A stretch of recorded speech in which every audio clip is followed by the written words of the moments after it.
Hello, it's Scree Runner. Welcome to another video, this time on the AMX 31er 1ER prototype 1er.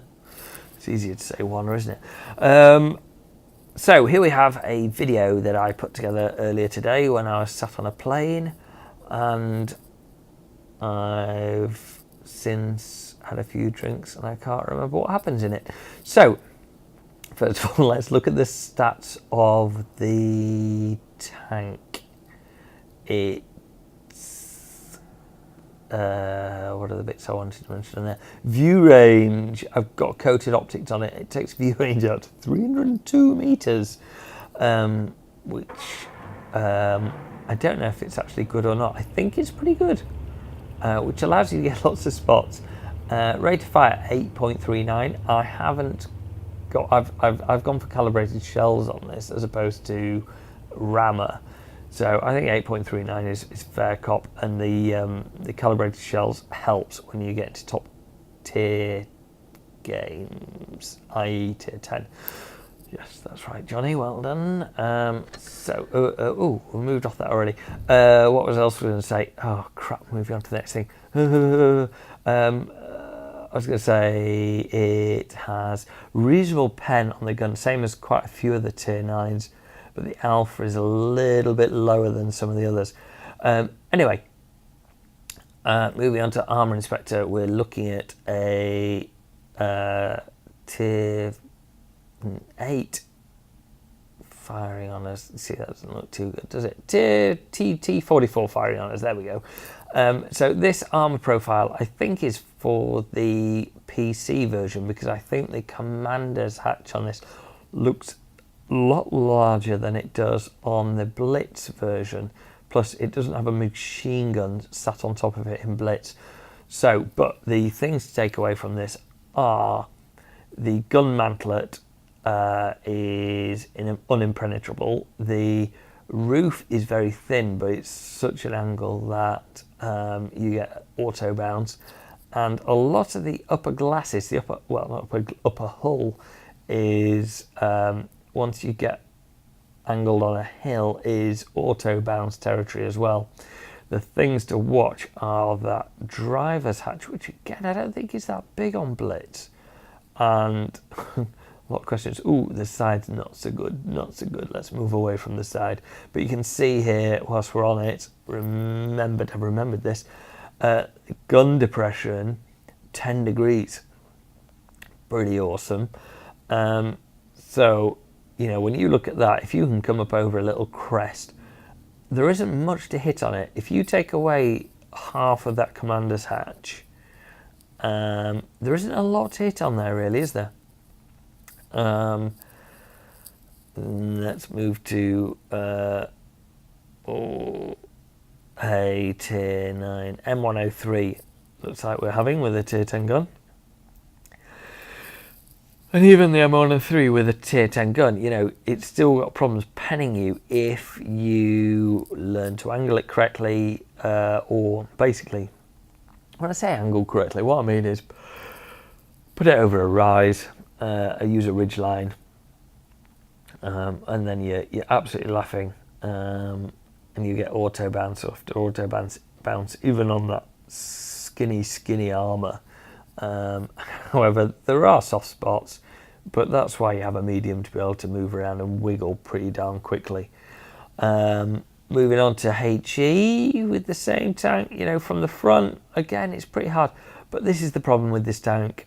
Side on, you're just absolutely doomed, and from the rear, absolutely doomed. You got like 30 or 40 mil of armor there, and even if we go down to a tier 8, am I doing it? Did I do it? HE, there we go. Well done. It's very penetrable. So yeah, it's it's not one that you're going to get caught out by a tier 10 tank destroyer that's ready and loaded HE anyway. So here we are on Castilla. Now, number one, the tank has enough power without any boosters to get up that rise. But I think I've put together a little montage of me dying a few times because I love this tank. I do love this tank. However, when I first got it, I played way too aggressively in it, and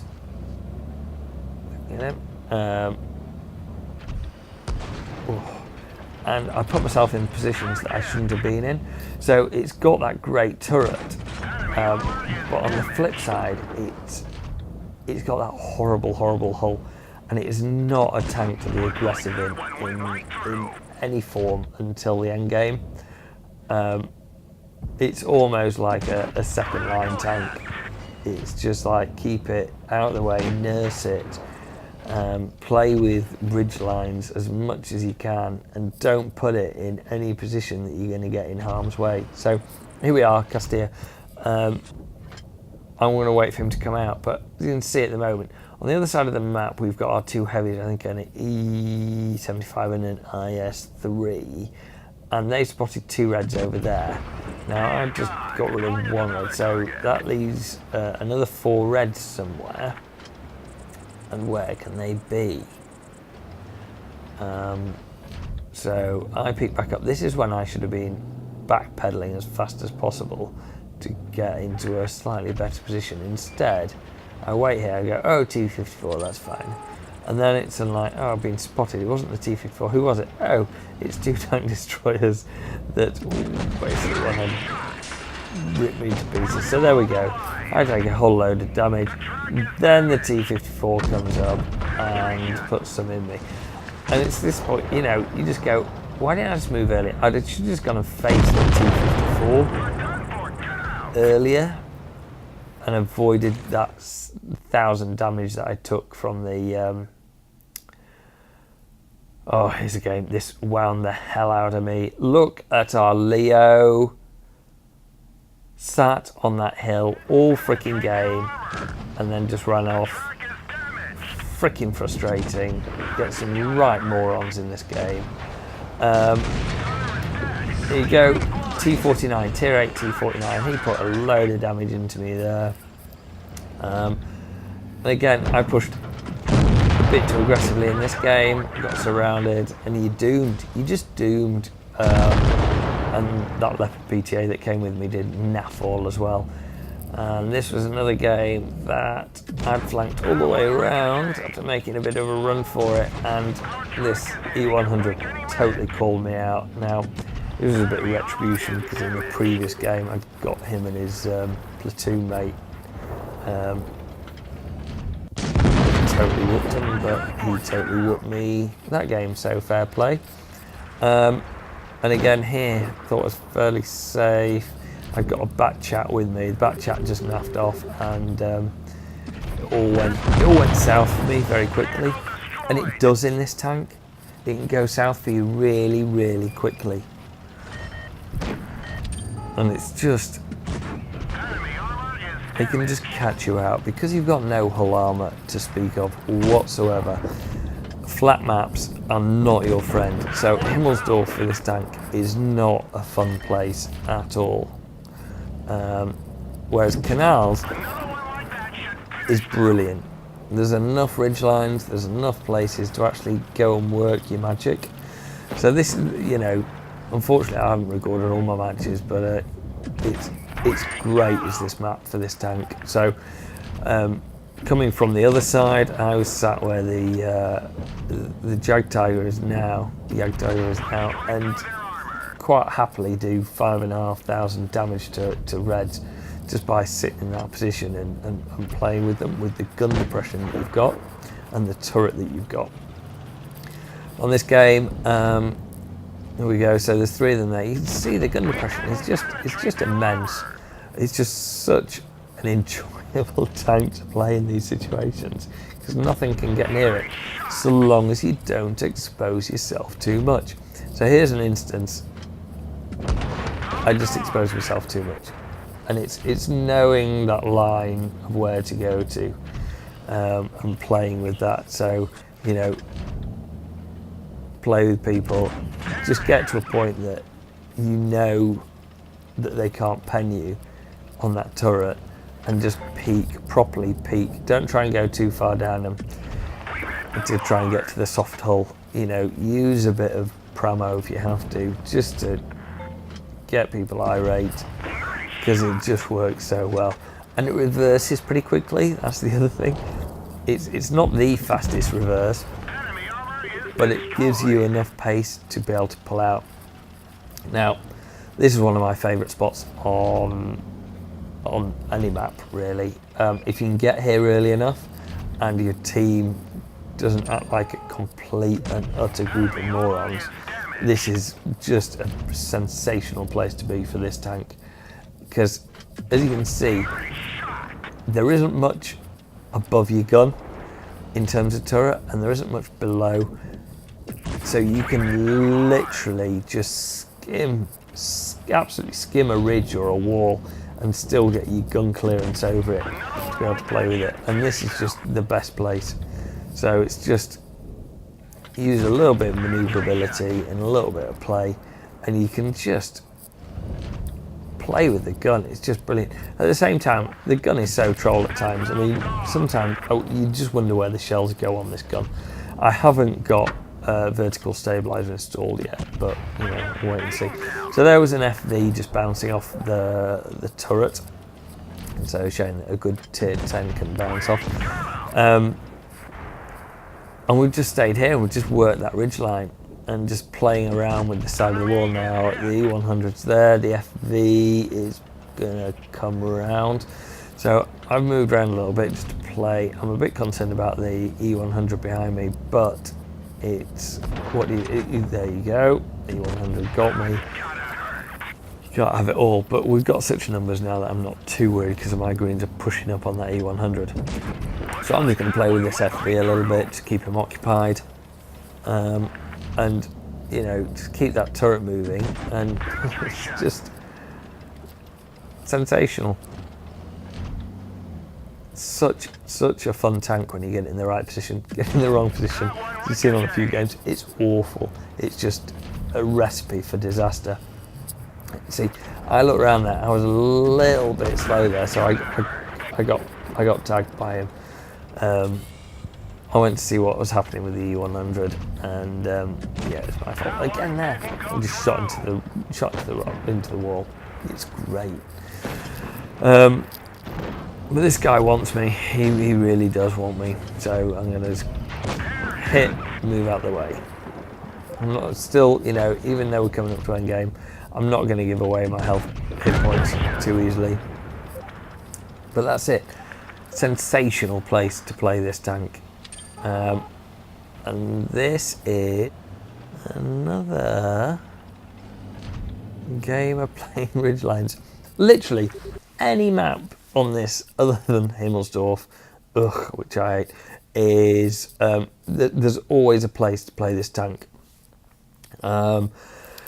So there I bounced one, and I thought at this point I bounced one off that SU. I mean, at this point I thought, right, RNG has got it in for me this game, and we're doomed.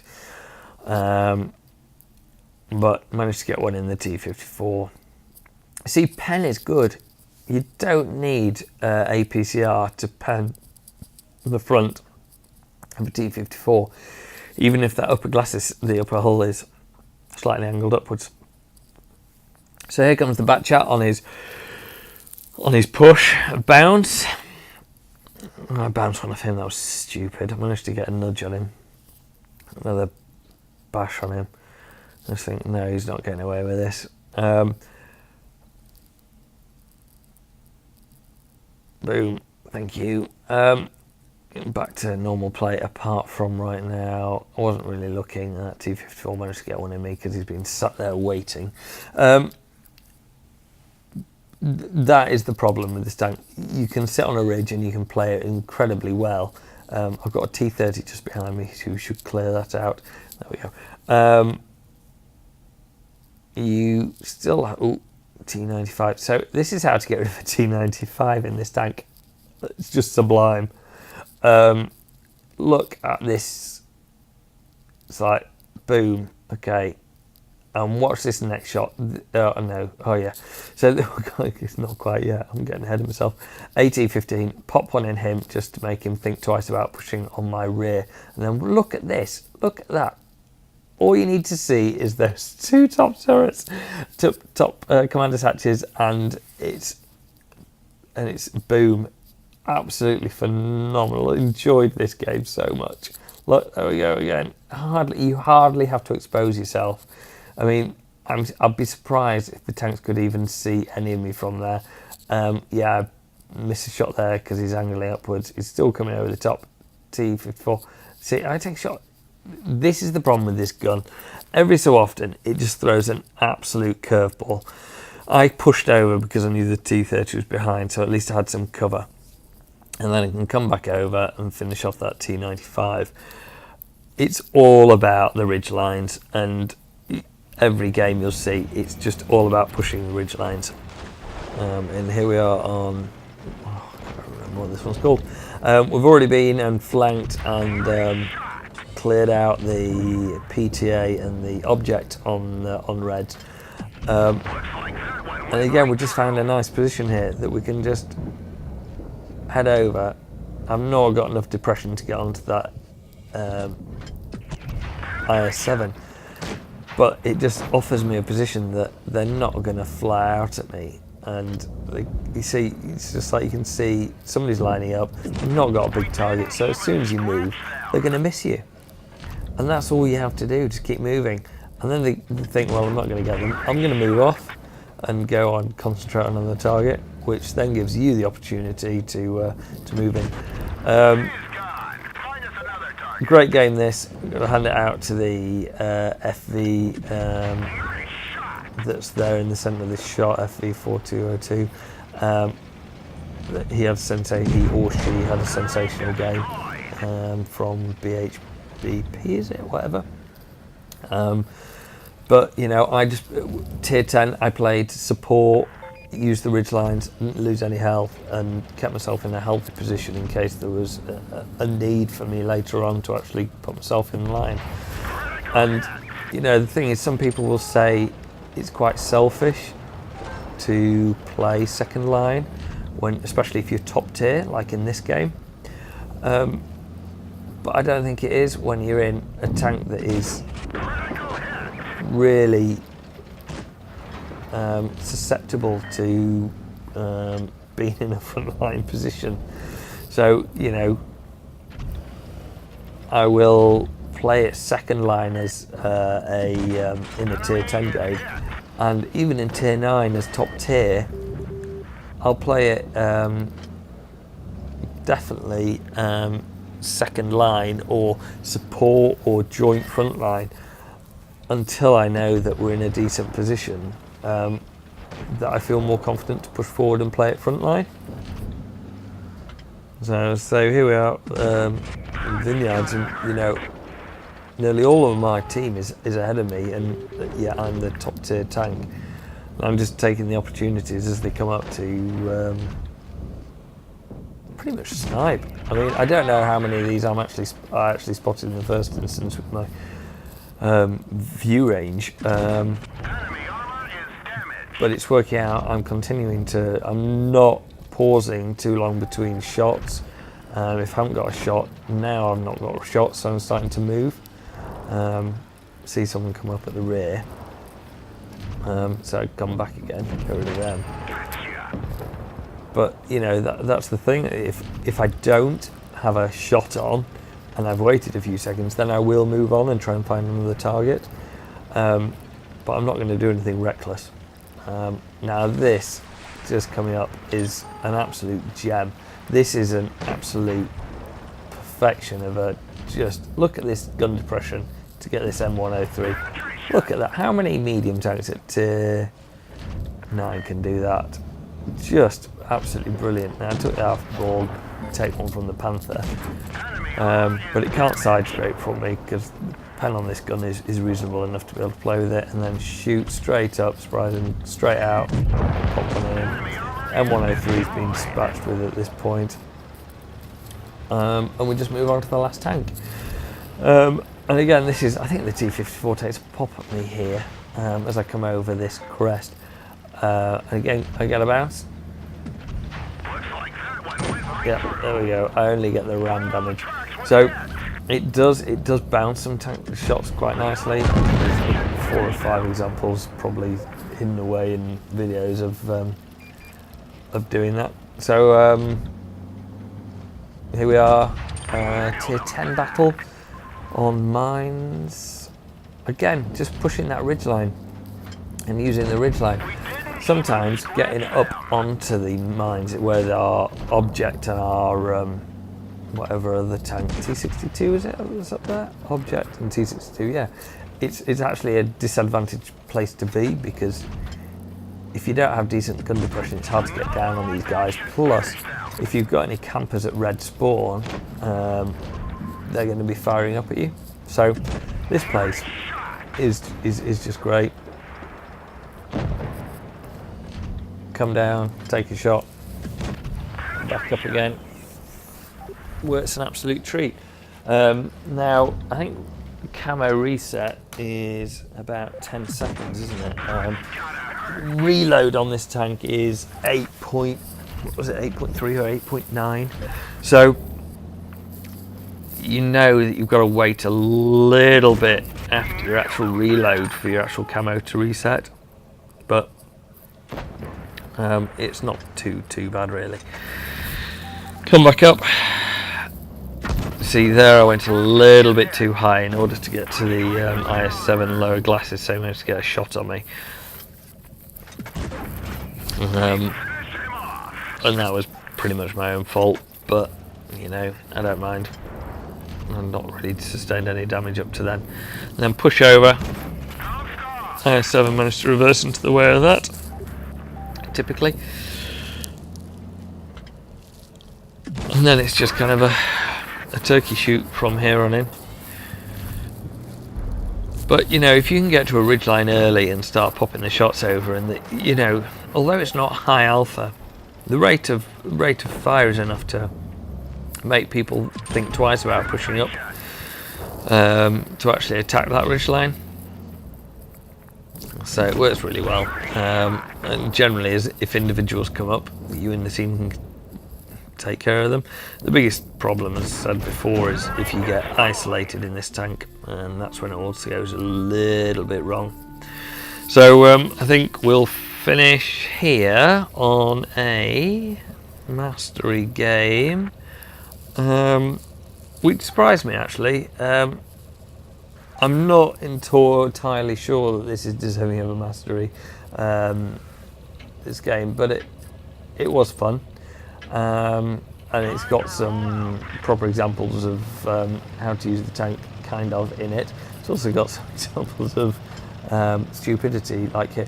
So push right because we've got a numerical advantage on the mediums, and I can't explain that shot. That was pretty rubbish. I come back down. No, I'm still got knock on shot on that object. Even with 10 degrees gun depression, it's not the best place just here. Great for spotting, but oh, I spotted him again. He's making a run for it. Right. Am I going to go up? Yeah, push up, take a shot. I'd class that as a fairly lucky shot, really. And then I hang around until our actual tier 10s have moved a little bit further forward, and I know that there's no other tanks up there. So come up. The tank's in the way. We'll get a bit of a lucky fire going in the object, and then quite luckily for us, their back chat is AFK. So quite happily take a couple of shots into him. At this point, I'm not going to hang around and try and wait for that last shot. I'm not going to get it. So carry on shooting up. So we got the flank. We get a bit of complainy pots from our team for letting them down. Noobs, etc, etc, etc, etc, as you do. Should have been ready for that little tiny snapshot, but I wasn't. It's point I start to get a bit panicked because they're going to start pulling back round. Now there is actually, this is when I actually spot there's another AMX 30 in this, which is also on full health.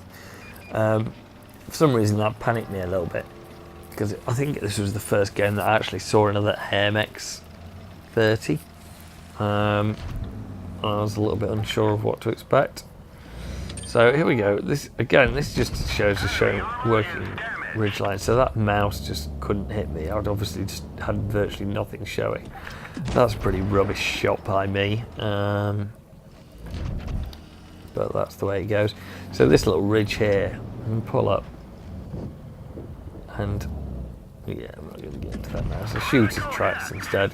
I'm not going to change to Pramo just for a shot on the hopeful side. So here we go. Here's the AMX. Get one in him. And then here, as he's coming over ridgeline, let's just have a look at this slowly. And let's put him behind a wall or a ridge. No, not Trump behind a wall. Let's put the tank behind a wall. There. So let's pretend I'm on a hill. That's what you get to see. There isn't much to hit there, especially if you're at a tiny bit of a distance. So that shows the armor profile is pretty darn good. He bounces one off me. I get another one off him on him when he comes down the ridge. Bounces another. I get one in. The object gets one in. So, you know, all's fair in love and war. He goes down without doing me any damage. I'll take that any day of the week. So we'll move back up this ridge. I'm hardly showing anything to that Yog Tiger, so the chance of him hitting me is very, very low. I can just continue to put some in him. So it's a nice simple situation where we're a tank up at the minute, so fairly confident at this point, and we've got an FV. The FV was chuntering along earlier as well, so sounds like we had a really happy group of campers on this in this game on our team. IS-7 had a pop. The E100 had a pop. Do we have an E100? I can't even read. Another tank had a pop. The mouse has popped, and everybody's popped, and everybody can go home. So that's it. So overall, the tank, a lot of fun. Speed is good. Pickup isn't as great as you'd expect it to be. Gun handling is surprising at times. Can be a lot of fun, or it can be hugely frustrating. And just play it as a ridgeline warrior. And there we go. Thanks for watching, everyone.